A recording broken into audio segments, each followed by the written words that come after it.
بڑی خبر آپ تک پہنچائیں گے. ایک بار پھر سے آپ کو بتائیں کہ سیکیورٹی فورسز کی جانب سے بلوچستان میں فتنہ الہندوستان کے خلاف آپریشن جاری ہے. گزشتہ رات آپریشن میں مزید 22 دہشت گردوں کو جہنم واصل کیا گیا ہے.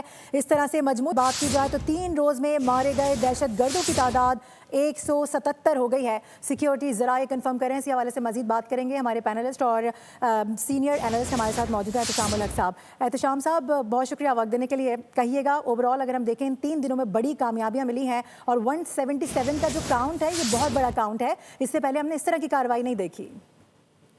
دیکھیں معروف، آپ یہ سن کے میں بہت حیران ہوں گی. مجھے جو سب سے زیادہ اہم لگی بات، دیکھیں دہشت گردی کی جو جنگ ہم برسوں سے لڑ رہے ہیں اور یہ کامیابی جس طریقے سے 11 شہروں پہ بلوچستان کے حملہ کیا گیا، جس طریقے سے ان دہشت گردوں کا صفایا کیا گیا، میرا خیال ہے اس سے زیادہ اہم بات جو مجھے لگی کہ جو این بلاک ان کی کنڈمنیشن پوری دنیا کی طرف سے آئی ہے نا، وہ بہت اہم ہے.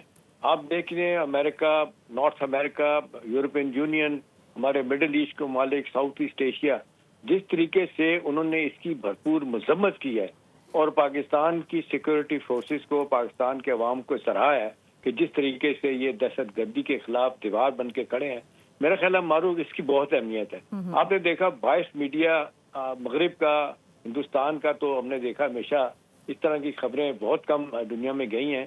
لیکن اب دیکھ لیں کہ پاکستان کا جو ایک وقت بہت بڑا آپ دیکھ لیں سفارتی طور پہ امیج بنا ہوا ہے، دہشت گرد اس کو بھی خراب کرنا چاہتے ہیں. لیکن اس کے ساتھ ساتھ ہم دیکھ رہے ہیں کہ جو پاکستان کو کرنے کی ضرورت ہے، سب بڑی بات ہوتی ہے کہ یہ تو کامیابی ہوگی، اب نیشنل ایکشن پلان پہ جو عمل نہیں ہو رہا، کچھ چیزیں رہ گئی ہیں، اس پہ عمل کیا جائے. اور یہ جو کہا جاتا ہے محرومی ہے، غربت ہے، ناراضگی ہے لوگوں کی، یہ بھی میرا خیال ہے. اس طرح مجھے یاد آ رہا ہے کہ جب زرداری صاحب پہلی دفعہ صدر بنے تھے، بلوچستان گئے تھے، انہوں نے بلوچوں سے معافی بھی مانگی تھی. چلیں بہت سے حوالوں سے تو چیزیں ٹھیک ہیں، لیکن یہ چیزیں تو ہیں.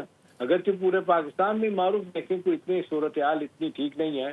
پسماندہ علاقے چاہے سندھ کے ہیں، پنجاب کے ہیں، کے پی میں، وہاں تو مشکلات ہیں، لیکن یہاں پہ بہت زیادہ لوگ تکلیف میں رہتے ہیں. بہت بڑا علاقہ ہے، دنیا کے 50 ملک اس میں سے بلوچستان سے نکل سکتے ہیں، اتنا بڑا علاقہ ہے. تو لہٰذا اس کو ہر طرح سے کیٹر کرنا، اس کی سیکورٹی کو دیکھنا، دہشت گردوں کے خلاف مقابلہ کرنا، اس کے ساتھ ساتھ میرا خیال ہے یہ بھی ایک ہے کہ وہاں پہ جاب اپرچونیٹیز پیدا کرنے کی بات ہو رہی ہے. ٹھیک ہے، آپ نے دیکھا کہ اس وقت اس غربت وہاں پہ تربت میں دیکھ لیں، باقی جگہوں پہ دیکھ لیں، گوادر میں دیکھ لیں، جو سڑکوں کا جال بچھا ہے، سب کچھ ہوا ہے، اس سے فرق پڑا ہے. لیکن میرا خیال ہے بہت کچھ کرنے کی ضرورت ہے. لیکن بہرحال اب تو میرا خیال ہے جو اب جس طریقے سے ایک ہمیں چیلنج کا سامنا ہے معروف پاکستانیوں کو، وہ یہی ہے کہ ہم نے کس طرح دہشت گردی کے خلاف مؤثر حکمت عملی بنا کے صوبوں اور مرکز کا کوآرڈینیشن لے کے چلنا ہے. اور باوجود اس بات کے کہ ہم نے ہارٹ اسٹیٹ تو بننا ہے، ہم بن گئے ہارٹ اسٹیٹ، اور یہ پوری دنیا کو میسج چلا گیا کہ جی پاکستان کے لوگ، پاکستان کی افواج، پولیس، باقی سیکورٹی کے ادارے وہ کبھی بھی گیون نہیں کریں گے. اور یہ دہشت گردی اب تو یہ سب دنیا کو پتہ چل گیا ہے. انٹرنیشنل میڈیا بھی معروف لکھ رہا ہے کہ اس کے پیچھے بھارت ہے. وہ کس طرح سے افغانی اور بھارتی مل کے یہ کام کر رہے ہیں. لیکن آپ نے دیکھا کہ ہمیشہ کی طرح اس دفعہ بھی وہ ناکام ہوں گے. ان کا نیریٹو جو ہے نا وہ احتشام نہیں صاحب بکے گا. ایگزیکٹلی اب تو سب مان بھی رہے ہیں، سب کو معلوم بھی ہے، لیکن سوال پھر وہی اٹھتا ہے نا، پھر سینکشنز کہاں جاتی ہیں، پھر کیوں بھارت کو کوئی کٹہرے میں نہیں کھڑا کرتا، کون کون سی ایسی آرگنائزیشنز ہیں، کون کون سے فورمز ہیں جو کہ انٹروین کر سکتے ہیں تاکہ یہ معاملہ جڑ سے اکھاڑ پھینکا جائے. کیونکہ ہم اگر دیکھیں تو حکومت کی جانب سے بھی بار بار کوشش کی جا رہی ہے. اس کے علاوہ وزیر اعلیٰ بلوچستان میر سرفراز بگٹی کے حوالے سے بھی کہا جاتا ہے کہ ان کا بھی بڑا کلیدی کردار ہے اس سارے معاملے میں. جی معروف، یہ بڑا آپ کا اہم سوال ہے.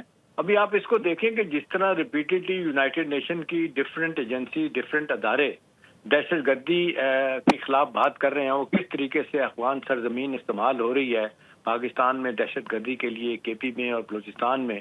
اور یہ جو نیکسس ہندوستان کا ہے، اور جس طرح سے آپ دیکھ لیں سہولت کاری پاکستان میں لوگوں میں بیٹھنگ کی جاتی ہے، وہ سارا کا سارا اب ساری دنیا اس کو مانیٹر کر رہی ہے.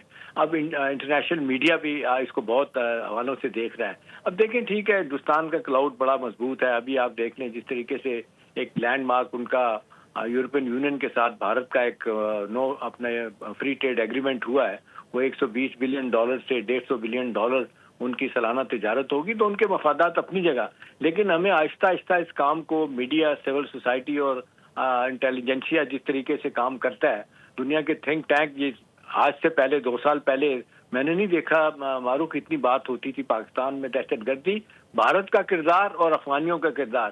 تو دیکھیں یہ ایک بہت بڑا پریشر ہے.